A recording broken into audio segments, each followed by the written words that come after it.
높아지심 그 부분에 대해서 살펴봤습니다. 제가 어떻게 보면 최고 전공이고 또 앞으로 내려고 하는 부분이 바로 예수님의 신인 양성의 위격인데 지난주까지는 우리가 그런 것을 살펴봤습니다. 요새 집에서도 계속 저는 이 부분의 책을 많이 그렇게 읽고 있습니다만은요. 이제 웨스트민스터 이제 그 신앙 고백 우리가 지금 세 가지를 같이 보고 있잖아요. 신앙 고백서, 신앙 고백서를 신도 개요라고 그렇게 하고 개요라는 말이 결국은 개라는 말이 불교로 말하는 개송이는 이런 말도 있는데 개요라는 말은 결국 고백이라는 말이에요. 요점을 우리가 엎는다. 그러니까 입술로 고백한다. 그 개요란 말. 그러면 개요가 아니에요. 개요가 아니라 개요. 제 발음이 이런 거 시도한다는 자체가 이거 무모한 일인데. 그리고 뛰어다니는 그 개자가 아니라 옆으로 걸어다니는 그 개자 말이에요. 바닷가에 개요예요. 안에 있는 개요가 아니라. 네. 신도 개요서, 또 개요리, 소요리, 문답 이렇게 세 가지를 보는데요. 어떤 부분은 또 신앙 고백서 혹은 신도 개요서 있는 부분이고, 이제 오늘 부분은 자유의지 이 부분은 신앙 고백서 부분. 그리고 지난주에 대요리 문답 중심이 아니라 소요리는 이게 또 없어요. 신앙 고백서도 없고. 그래서 우리가 이제 대소요리 문답 신앙 고백서를 함께 살펴보니까 이러한 유익이 좀 있습니다. 자, 이제 자유의지에 대해서 우리가 좀 살펴보겠습니다. 이 자유의지가 뭔데 이렇게 문제가 많을까요? 감정, 감정 이런 거는 거의 문제를 안 삼거든요. 근데 정서도 상당히 중요할 텐데 왜 의지를 이렇게 많이 이야기할까? 자유의지. 이것은 바로 성경에서 그리고 기독교에서 중요한 또 역사적인 어떤 그런 터닝 포인트 전환기 때 이 자유의지 논쟁이 일어나거든요. 과연 자유의지가 있느냐 없느냐. 우리 금방 쉬는 시간에도 우리 또 경현현대와 우리 또 지혜자매냐 또 저하고 잠깐 대화를 나누었는데 그것도 사실 어떻게 보면 자유의지 또 문제가 있을 수 있거든요. 근데 이 자유의지에 대해서 상당히 때마다 그래도 어거스틴 때도 그 펠라기우스와 자유의지 논쟁이 있고 루터도 또 자유의지 논쟁이 있고요. 그래서 에크라든지 이런 사람하고 논쟁이 있고 또 칼빈도 또 자유의지 논쟁이 있단 말이죠. 피기우스라는 사람과 자유의지 논쟁이 있고 그리고 또 신경에 보면요. 우리가 하이델베르그 신앙 교육서라든지 벨직 신앙 고백서라든지 또 아구스 브루크 또 신앙 고백서라든지 이런 데 보면 가장 중요한 주제 중에 하나가 바로 자유의지거든요. 그러니까 자유의지가 왜 중요한가 하면 자유의지는 두 가지를 깍 붙들고 있어요. 이렇게 생각하시면 돼요. 양쪽 나무를 다 붙들고 서 있는 게 자유의지예요. 한쪽 나무는 전적 타락이고 한쪽 나무는 전적 은혜예요. 그러니까 전적 타락과 전적 은혜를 우리는 둘 다 고백하잖아요. 전적으로 타락했기 때문에 전적 은혜밖에 없다. 이것을 우리의 모습으로 풀어내는 교리가 바로 자유의지. 우리의 어떠함. 그래서 우리는 전적 타락에서 자유의지가 없다. 선을 행할 의지가 없다. 그러니까 하나님 앞에 우리가 선한 것으로 나갈 게 없다. 그래서 우리는 전적 은혜가 필요하다. 이 말이에요. 그러니까 자유의지 논쟁이라는 것은 자유의지가 있다 그러면 전적 타락도 부인하는 것이고 전적 은혜도 부인하는 것이 되고 자유의지를 부인하게 되면 전적 타락, 전적 은혜에 우리가 붙들고 있는 교리를 인정하게 됩니다. 그런 면에서 중요하고 특별히 하나님이 자유의지를 주신 것은 바로 무엇보다도 이 부분은 신도개혁에서는 바로 나오지는 않지만은 왜 자유의지를 주셨을까? 정확한 답이 있어요. 우리는 인격적인 순종을 받으시려고. 인격적인 순종을 받으시려고. 인격적인 순종을 받는 것은 바로 우리밖에 없어요. 인격적인 순종은 천사도 할 수 있지만은 천사는 자녀 삼고 후사 삼지 않아요. 그러니까 언약의 존재가 아니에요. 언약을 맺어서 인격적인 순종을 받으시고자 하시는 존재는 인간밖에 없어요. 천사도 인격적인 순종이 있지만 천사는 언약의 존재가 아니에요. 천사에는 머리가 없어요. 인간과 언약을 맺었어. 그래서 아담이 머리죠. 천사는 가짜 타락이고 가짜 천사는 한번 타락하면 회복될 길이 없어요. 그래서 우리 인간이 이제 바로 그래서 자유의지를 왜 주셨을까? 그러니까 계속 제가 누차 말씀을 드리지만 자유의지 주시지 말지. 그러면 죄도 안 지었을 텐데. 이 말은 짐승이 되겠다는 말과 똑같단 말입니다. 그래요. 이렇게 삼단도법이 얘기해. 그러니까 그 말은 틀린 거예요. 자유의지 주시는 게 맞아요. 그래서 하나님 형상인 거예요. 하나님의 형상이라는 것은 자유의지가 있기 때문에 하나님의 형상인 거예요. 그런데 자유의지의 속성이 뭐냐 이 말이죠. 하거나 하지 않는 결단을 할 수 있게끔 놔둬야 그게 자유의지죠. 자유의지를 주셨다 해놓고는 결단할 수 있는 기회를 주지 않으면 그건 자유의지 안 주신 것과 마찬가지예요. 너희들 자유의지 주었으니까 항상 선해야 돼. 내가 선하게끔 만들 것이야. 그건 자유의지 주신 게 아니에요. 그러니까 여기에 묘한 어떻게 보면 일종의 딜레마의 상황이랄 수도 있어요. 묘한 것이 있는 거예요. 자유의지를 주셨기 때문에 할 수도 있고 하지 않을 수도 있는 상태로 두시는 것. 이것이 하나님이 인류에게 요구하신 거예요. 어떻게 보면 가장 고상한 걸 요구하셨고 그것을 받으시려고 결국 인간을 지은 거예요.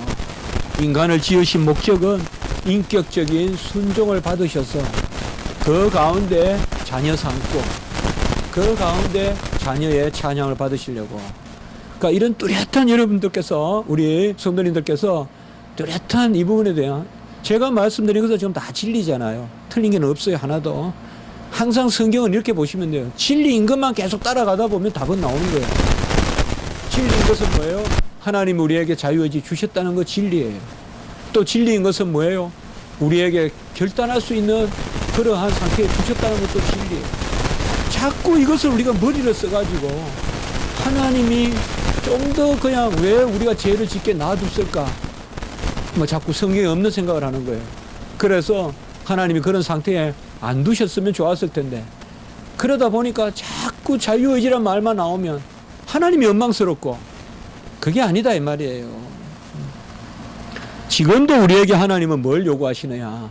자유의지 가운데서의 찬양을 원하시고 순종을 원하세요. 그게 우리 성도의 선행이란 개념이에요. 자유의지 가운데 행해야 돼요. 자유의지는 뭐냐? 하나님이 하나님 보시기에 선을 행할 의지. 그래서 이 자유의지는 영적인 의지고 신학적인 의지고 언약적인 의지예요. 그래서 세상에서 우리가 무슨 선을 행하고 이런 것은 자유의지의 영역이라고 하지 않아요. 자유의지는 세상에서 뭔가를 행하고 이런 것은 자유의지라고 하지 않아요. 결과적으로는 자유의지만 본질적으로는 자유의지가 아니에요. 이렇게밖에 제가 말씀을 드릴 수가 없어요. 쉽게 생각하면 뭐냐? 하나님은 중심을 보시기 때문에 거듭나지 않으면 자유의지를 가질 수가 없어요. 우리는 자꾸 행위를 중심으로 보면 중심이 좀 불완전해도 행위 자체는 온전하지 않을까 생각하지만 하나님은 이미 중심을 보시기 때문에 행위가 옳은 그런 게 없어요. 하나님 앞에는. 중심이 그릇된데 행위가 옳다 없단 말이에요. 세상은 멸시하는 마음으로 던져줘도 빵은 빵이죠. 거지한테. 측은히 여기는 마음으로 던져줘도 빵이고 멸시하는 마음으로 던져줘도 빵이에요. 세상은 그 이상 못 헤아려요. 세상은 항상 피니시라만 있는 세상이에요. 세상은 그 사람의 형편이 어떻고 지금 얼마나 눈물의 그런 질곡의 시기를 보내고 있어서 저 사람이 저렇게 힘들까? 그래서 저럴까? 생각 안 해요. 세상은 항상 결과만 보려고 해요. 세상은 누가 마지막에 빨리 뛰어 들어오는가, 예? 뭐 쏘기든 어쨌든 이런 것보다도 어쨌든 결과가 많이 결과지상적이에요. 사실상. 그럼 하나님 중심을 보시기 때문에 다 보세요. 우리가 생각하는 이상으로 보세요. 그렇기 때문에 거듭나지 않으면 자유의지가 없다. 그래서 자유의지에 대해서는 우리가 이렇게 비슷한 마음을 가져야 돼요. 자유의지가 나쁜 게 아니에요. 타락한 의지가 나쁜 것이지. 자유의지는 회복만 된다면 곧 우리와 같이 하나님이 본질적으로 거듭나게 해서 이제 하나님 보시기에 선을 행할 뭔가가 있을 때 곧 우리는 상급을 받을 존재잖아요. 하늘나라 가면 상급이 있잖아요. 상급이 있다는 것은 뭐예요? 우리가 선을 행할 의지가 있다는 거예요. 하나님이 인정해 주시는. 역으로 말해서 하나님은 하나님이 인정해 주시는 자유의지 그 가운데서 우리가 행한 것을 인정하기 때문에 상급을 주시는 거예요. 2달란트 5달란트. 그래서 여러 질문들을 하시는데 이렇게 정확하게 답이 나오는 거예요. 자유의지는 거듭난 사람만 자유의지를 가지고 있어요. 가장 어렵다고 이야기하는데 어려울 게 하나도 없어요. 그래서 제가 전에 말씀드렸죠. 이성을 자꾸 발동하니까 어렵다 이 말. 성경은 있는 그대로만 아멘하고 모르는 것은 비밀이다라고 두고 있으면 다 질서가 보인단 말이에요. 거기서 그 외의 것은 궁금하지도 않고 궁금할 일도 없고 내 안에 고백이 충만한데 무슨 궁금한 게 있어요. 하나님은 우리에게 자유의지를 주셔서 인격적 찬미를 받고자 하셨어요. 그것이 최고의 인간의 수준이에요. 그것을 오늘 우리가 하고 있는 거예요. 인격적인 찬미, 예배드리고. 그래서 세상 만물이 하나님께 영광을 올리는 어떤 자연 만물의 노래보다 우리 인간의 예배가 더 귀하다 이 말이에요. 모든 만물은 물도 공기도 예배드리라고 있는 거지. 인간이 결국 그게요. 우리가 보면 질서로 보면 하나님이 인간을 주셔서 예배 받으시려고 하늘도 지으시고 별도 지으셨고 땅도 지으시고 물도 지으셨지. 결국 인간을 지은 목적이 예배에 있다면 모든 것은 다 인간에게 봉사하기 위해서 지은 거기 때문에요. 그래서 우리 예배가 중요한 거예요. 어떤 것보다 우리 말씀 많이 나누잖아요. 어떤 뭐 천지 사방에 무슨 뭐 꽃이 그냥 막 쫙 피어 있는 것보다도 우리 어린아이 하나의 예배가 귀하고 우리의 예배가 귀하다. 거기에서부터 우리가 자유의지를 출발해야 돼요. 그러니까 자유의지를 주신 것이 기쁘다 감사하다. 하나님은 우리를 완전하게 지으셔서 자유의지 주셨고 완전하게 지으셔서 선과 악을 선택하게 하셨어요. 이게 모순이 있습니까? 선택을 자꾸 불완전하다고 생각하지 말란 말이에요. 어린아이는 아직 어른이 안 됐을 뿐이지 불완전한 건 아니에요.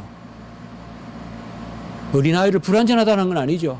불완전하다는 것과 아직까지 그곳에 가 있지 않다는 것은 다른 거예요. 아직 영생은 얻지 못했지만은 불완전한 건 아니에요. 그래서 하나님은 완전하게 지었다라고 고백해야 되는 거 우리가. 완전하게 지으셔서 자유의지 주시고 자유의지 주셨으니 선과 악을 선택하게 하셨고 그 가운데 선을 선택하게 하셔서 영광받기 원하셨는데 인간의 타락으로 전적으로 인간의 책임이에요. 인간의 타락으로 우리는 악을 선택했다. 그래서 자유의지 부여 한번 같이 한번 읽어보겠습니다. 예, 같이 읽겠습니다. 예, 86 하나님은 시작 하나님은 사람에게 의지의 자유를 수여하셔서 자연의 절대적인 필연성에 의해서 선이나 악을 강제당하지 않도록 하셨다. 왜 이 말씀을 신앙 고백서, 이 함축적인 이러한 고백서에 넣었을까요? 자연의 절대적인 필연성, 이것은 한마디로 짐승적인 습생이에요. 그냥 우리가 보면 뭐 연어가 알을 낳고 저 멀리까지 갔다 오고 새가 그냥 하늘을 나는 거 하늘길, 물길, 저 놀랍죠. 우리 인간의 길은 아무것도 아니에요. 하늘길, 물길. 물고기들이 다니는 물길은 놀랍죠, 정말. 어떻게 그 작은 물고기가 큰 먼 데까지 지도도 없이 갔다 오는가. 그렇지만은 그것은 다 자연의 절대적인 필연성이에요. 그건 자유의지 아니에요. 그거는. 그런 것은 그냥 우리가 습생이라고 그러잖아요. 습생. 예? 생물의 어떤 습이 혹은 습생. 예? 그거잖아요. 예? 그게 아니라 자연의 절대적인 필연성이 아니라, 그러니까 인간에게는 그저 뭐 조건 반사같이 뭐 있으면 뭐 있으면 단 거 있으면 그냥 신세면 뭐 고이고 그런 게 아니다 이 말이죠. 바로 선이나 악을 강제당하지 않도록 하셨다. 그래서 선과 악을 하나님은 처음부터 강제하지 않아요. 선을 강제하시지도 않고 악을 강제하시지도 않아요. 그래서 타락이 하나님께 책임이 있다 이렇게 하면 악이 하나님이 강제한 게 돼요. 그것도 아니고 선도 강제한 건 아니에요. 선을 강제했다 그러면 금방 말씀같이 우리가 물고기같이 돼버린단 말이에요. 하나님은 그런 물고기가 그냥 내뿜는 그냥 막 그런 뭐 고래가 막 쇼하고 그런 것보다 우리 예배를 받으신다는 거예요. 천지가 뭐 춤을 춘다 그래도 우리 인간의 예배를 기뻐하신다. 그게 바로 이제 자유의지다. 의지의 자유를 수여하셔서, 자, 신명기 30장 19절 같이 한번 읽어봅시다. 빨리 시작. 내가 오늘 하늘과 땅을 불러 너희에게 증거를 삼노라. 내가 생명과 사망과 불과 저주를 내 앞에 두었은즉 너와 내 자손이 살기 위해서 생명을 택하고, 자, 생명을 택하라 이 말이죠. 결국 이것도 자유의지인데요. 어떻게 생명을 택합니까? 이것도 결국 하나님의 은혜고 그런 영역이죠. 결국은 이런 구절을 통하여서 하나님께서 선택권을 주셨다. 선택권을 주셨습니다. 왜 요나를 그렇게까지 요나에게 결단하게 하실까요? 왜 모세에게 10가지 그러한 기적을 보여주시면서 품에 넣고 결국 모세에게도 힘을 실어주셨겠죠. 그 다음에 막대기가 뱀이 되고 손에 넣으면 또 흰 어떤 그런 손을 빼면 있지 않습니까? 문둥병이 생기고. 왜 그런 표적까지 보여주면서 모세에게 물으실까요? 이게 자유의지 영역이란 말이에요. 하나님이 인간이 자원에서 순종하시는 것을 기뻐하신다 이 말이에요. 왜라고 물으신다면 답은 없어요. 창세기가 우리에게 말해주는 거예요. 하나님은 왜 우리 인생에 찬양을 그렇게 기뻐하십니까? 이해가 안 됩니다. 그게 무슨 의미가 있습니까? 예배 하나가 표가 납니까? 흔적이 있습니까? 여호와라고 이름을 써가지고 큰 빌딩을 하나 짓는 게 훨씬 좋지 않겠습니까? 아니에요. 아니에요. 근데 빌딩을 하나 짓는 것보다 아무리 자선구제를 해도 예배드리고 말이에요. 자원적 순종하기를 바라신다 이 말이죠. 그래서 하나님이 생명을 택하고, 그러니까 끝까지 하나님은 willing obedience, 뜻을 다한 순종을 받기를 원하세요. 같이 합시다. willing obedience to God's will. 하나님의 뜻에 대한 뜻을 다한 순종. willing obedience. 어떤 동물적인 그러한 본능적인 오비디언스가 아니라 뜻을 다한 순종을 받기를 원하신다. 이걸 잘 깨달아야 돼요. 그러니까 마음과 뜻과 정성과 생명과 힘과 나를 끌어들여서 집중해서 땀을 흘리면서 하나님 앞에 기도하고 예배드리면 그게 정말 하나님이 기뻐하시는 거란 말이에요. 나에게 재성이 있어요. 나에게 뭔가 쉬고 싶은 마음도 있어요. 편하게 가고 싶은 마음도 있어요. 이걸 다 차지하고 억제하면서 딱 결단해서 하나님 앞에 예배드리고 주님의 이름으로 구제하고 주님의 이름으로 헌신하고 그러면 그게 하나님이 최고 기뻐하는 것이다. 제가 뭐 신학을 가르치지만 간단해요. 답은요. 신학의 최고의 핵심이 뭡니까? 말씀대로 사는 거예요. 그게 다 들어있어요. 말씀대로 사는 거. 그게 다 들어있어, 다. 같이 합니다. 말씀대로 사는 것이 소망이다. 그걸 우리가 소망으로 삼아야 돼요. 나의 10년 후에는 나는 좀 더 말씀대로 사는 내가 돼 있을 것이다. 그때는 내가 지금 봐도 흠모할 만한 내가 돼 있을 것이다. 하나님의 뜻은 이것이니 우리의 거룩함이라. 나는 20년 후에 어떤 자아상일까? 나는 어떻게 말씀을 구현하며 살까? 그게 다 들어있어요. 고백도 들어있고 헌신도 들어있고 말씀도 들어있고 다 들어있어요. 요한복음 5장 40절 시작. 그러나 너희와 영생을 얻기 위하여 내게 오기를 원하지 아니하는도다. 너희가 원하지 아니하는도다. 항상 하나님께서 빛이 오신 어둠이 영접하지 않고 결단의 기회를 주신다는 거죠. 이렇게 성경은 이렇게 돼 있어요. 자, 야고보서 1장 14절 시작. 오직 각 사람이 시험을 받는 것은 자기 욕심에 끌려 미혹됨이니 자기 욕심에 따라 자기 책임 가운데 결단한다 이 말입니다. 마지막 계시록 22장 17절 시작. 성령과 신부가 말씀하시기를 오라 하시는도다. 듣는 자도 오라 할 것이요 목마른 자도 올 것이요 또 원하는 자는 값없이 생명수를 받으라 하시더라. 여기 원하는 자도 바로 그런 부분입니다.